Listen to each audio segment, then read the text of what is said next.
I had been searching Facebook Marketplace for weeks, trying to find a decent laptop.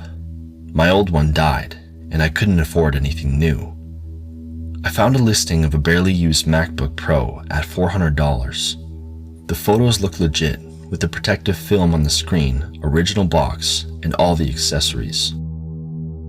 The seller's name was Kevin. His profile looked normal enough. He had maybe 50 friends and a few photos of him at what looked like baseball games. His messages were polite and detailed. He said he'd gotten the laptop as a gift, but already had one for work. He sent me a video of the sealed box with that day's newspaper next to it to prove it was real. I was sold. We arranged to meet that Saturday around 7. His location on the listing said he was in the area, but when I asked where to meet, he said he'd actually driven up to visit family about 45 minutes north and asked if I could meet him there instead. I wasn't thrilled about the drive, but $400 for that laptop was too good to pass up. I asked my roommate Riley if she wanted to come along and promised I'd buy her dinner on the way back. She agreed. Kevin suggested meeting at the town's public park.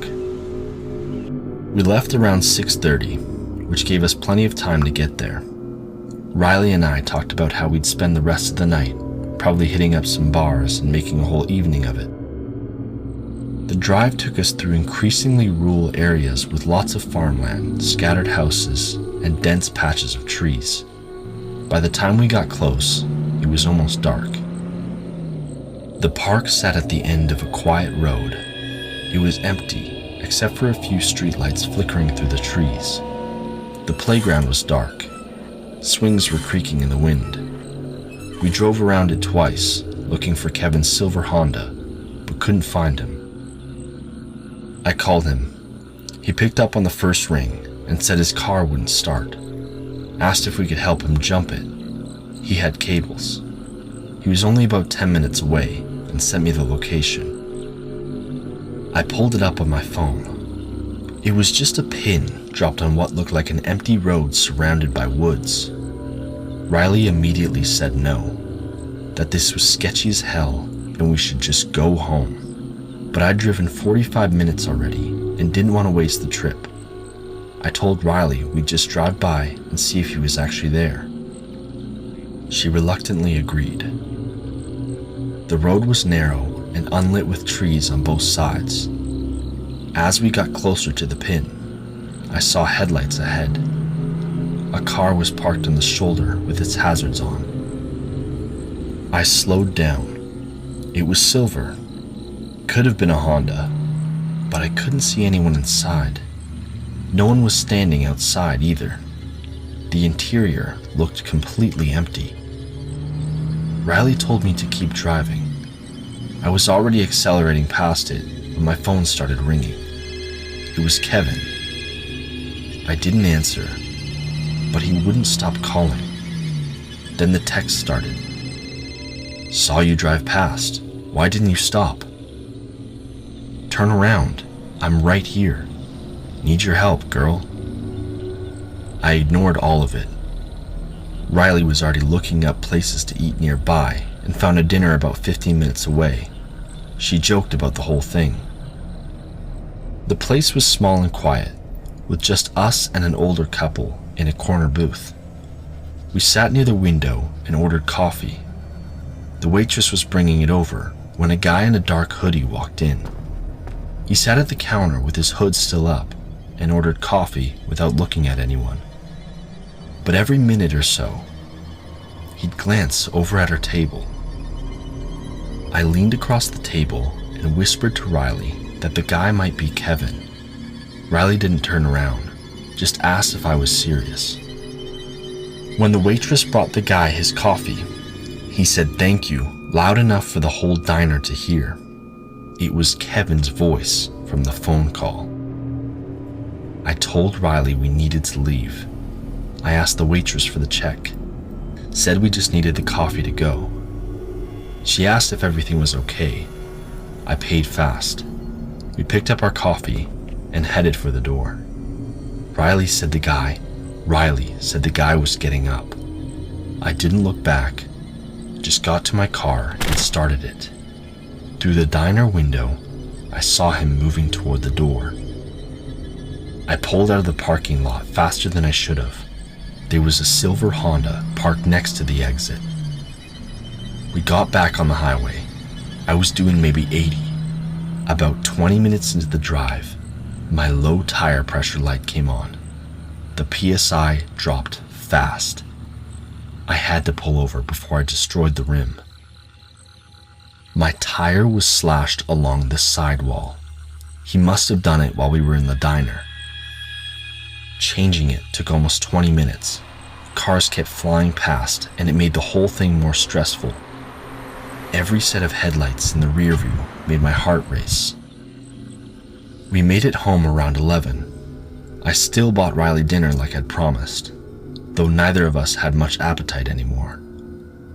She asked what I thought would have happened if we'd stopped to help jump Kevin's car. I didn't have an answer. Didn't want to think about it. We reported the incident to the police the next day. They said they'd look into it, but weren't optimistic. The profile was probably fake, and the phone number led them to nowhere. They were right. The profile was deleted by that evening. I didn't check the number. Riley and I never brought it up, but every time I see a listing that seems too good to be true, I think about that dark road, that empty silver Honda, and the guy in the hoodie watching us from the counter. How close we came to stopping, how different that night could have ended if we'd just been a little bit more trusting. I bought my laptop from Best Buy 2 weeks later at full price. Honestly, I don't care. Can't risk my life for a cheap deal, right? I was home alone for 2 weeks while my parents vacationed in Europe that summer. My younger brother had gone with them, but I'd stayed behind because of my job at the hospital. The timing seemed perfect to finally sell my dad's vintage comic book collection that had been gathering dust in the basement.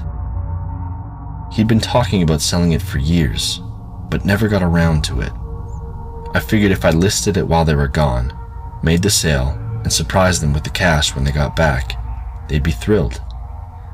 The collection was worth at least $800 based on what I'd researched online. I listed it on Facebook Marketplace for $650, hoping for a quick sale. Within hours, an interested shopper named Sabrina Lee reached out to me. She said she loved collecting vintages and couldn't wait to add the comics to her collection. She offered me $600 cash. I should have been more suspicious, but I was excited about the sale. I told her to come by around 7. Sabrina didn't show up. When I asked her, she cited work reasons and rescheduled the pickup to 8, then to 9. Each time, she'd apologize and say she was almost there. She insisted she was only 15 minutes away and had driven for over an hour to get to me. She really didn't want to waste the trip. Against my better judgment, I'd agreed to wait till 10:30. At 10:47, she finally messaged me saying she'd arrived. I looked out the front window and saw a beat-up sedan parked at the curb. The interior light came on, and I watched as 4 people got out, a woman and 3 men, all in their 20s. I messaged asking if she'd brought friends. She didn't answer. They walked up the driveway. I kept the screen door locked and opened the main door just a crack.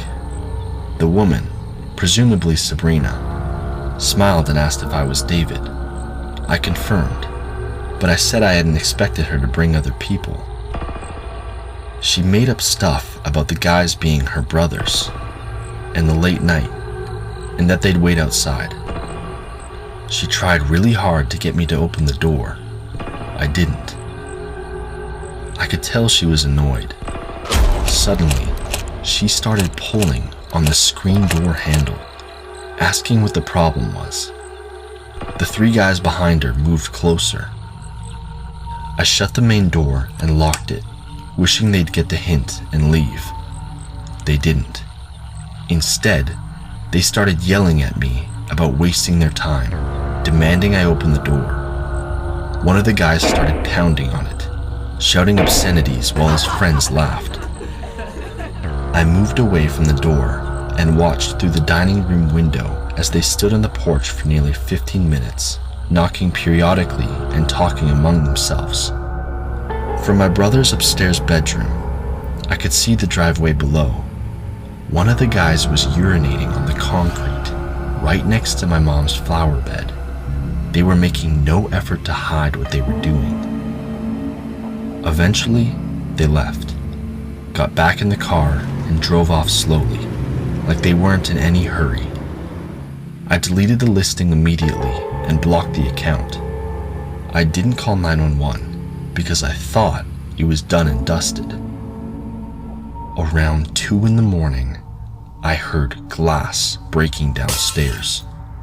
I was out of bed instantly. I grabbed my phone and hid in the closet.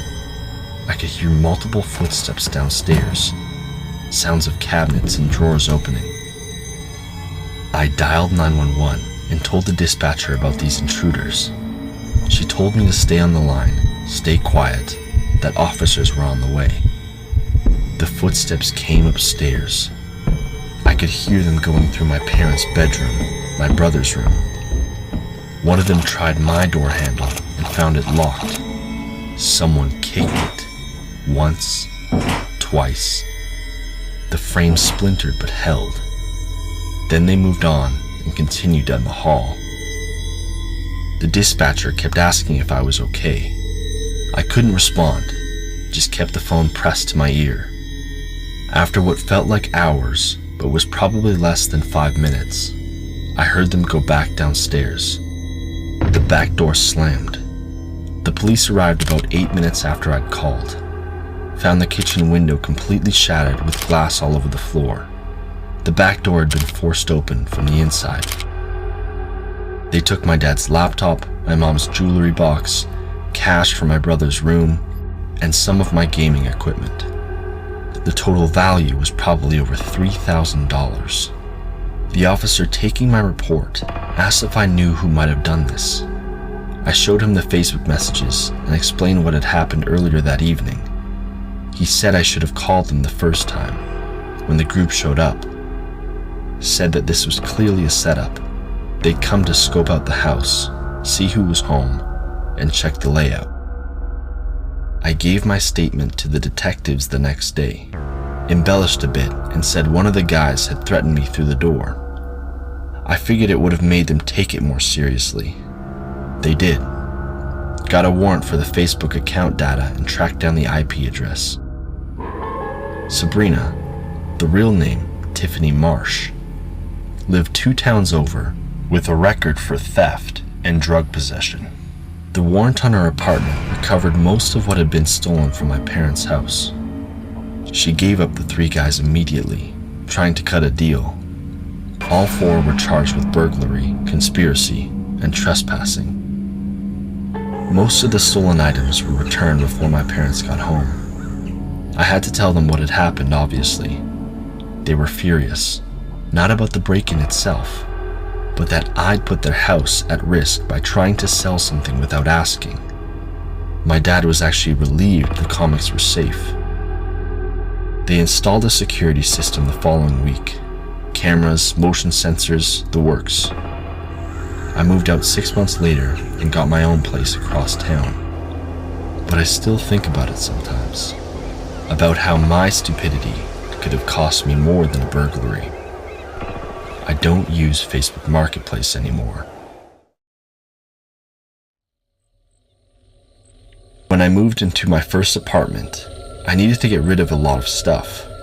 My dad was tired of storing my old furniture in his garage, so I listed everything on Facebook Marketplace.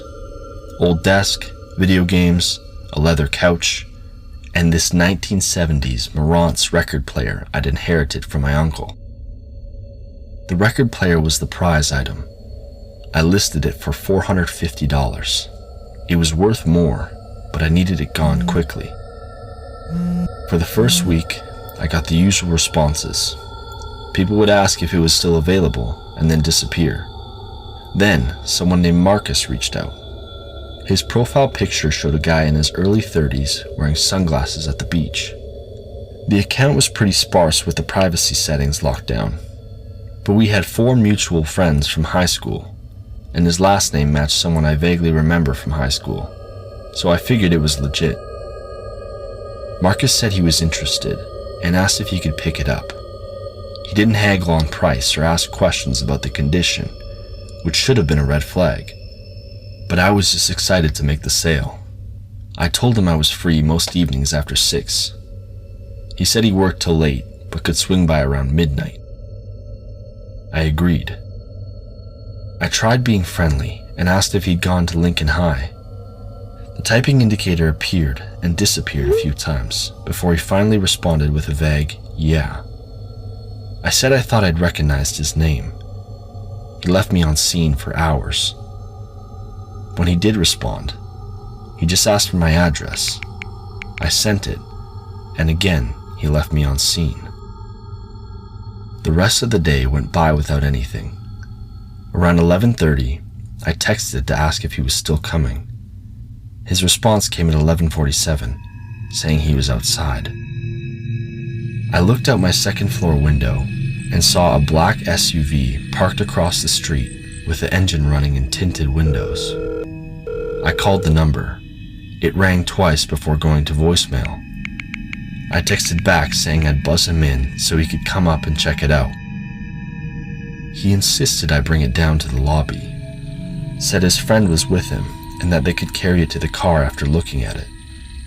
It sounded reasonable enough, but something about the whole thing felt suspicious. I told him it was pretty heavy to get down the stairs by myself, and he said just get it to the lobby and they'd come in to help from there. The way he was texting didn't match the profile at all. The Marcus I remembered was this preppy lacrosse player who'd used proper punctuation. My gut was telling me something was wrong. I tried calling again, and it went straight to voicemail. So, I texted Kayla, the girl I'd stayed friends with from high school, asking if she knew Marcus well and if this was actually his number. She responded pretty quickly, saying that's not Marcus. Marcus had moved to Seattle years ago and didn't have Facebook anymore. My stomach dropped. I looked out the window again, and the SUV was still there with the engine running. I turned off my living room lights and moved to the side window that faced the parking lot. That's when I spotted a guy in a dark hoodie standing between 2 cars, mostly hidden in the shadows. He was looking up at my building, and when a car drove past, the headlights lit up his face for a second. He was staring directly at my window. My phone buzzed with another text. "You coming down or what?" I didn't respond, just locked my door, made sure the chain was on, and stayed away from the windows. Another text came through saying that he could see my lights go off and asking what my problem was. Then another one said his buddy drove all the way out there and I was wasting their time. So, there were definitely at least 2 of them. I looked through the blinds again, and the guy in the parking lot was gone, but the SUV was still sitting there. My phone started ringing. I let it go to voicemail. It rang again immediately, and I ignored it again. Then a text came through saying this was messed up and they knew where I lived now. I called the police non-emergency line and explained the situation. The dispatcher said she'd send someone over, but it might take a while. She told me to stay inside and not engage with them. I kept watching from the window, and about 10 minutes later, the guy in the hoodie got in the SUV. It sat there for another 5 minutes before finally driving off. The police showed up about 40 minutes later and took my statement. They said they'd patrol the area, but couldn't really do much since no actual crime had been committed. Suggested I report the Facebook account and block the number. I did both right away. The profile was deleted by the next morning. 2 days later, I got a text from a different number saying, "Nice try calling the cops," and that they can't watch me forever. Said I should have just opened the door when they asked nicely. I reported that number too, changed mine, and took down all my marketplace listings. The thing that really messes with me happened about a week later. I ran into Kayla at a coffee shop, and she mentioned that the fake Marcus profile had been messaging a bunch of people we went to school with, and mostly all of them were trying to sell expensive stuff. Apparently, one guy had actually opened his door when someone came to buy furniture from him. 2 guys rushed in as soon as he opened it, beat him up pretty badly, and took his wallet, phone, and keys. When he filed the police report, the detectives found similar cases across 3 different countries.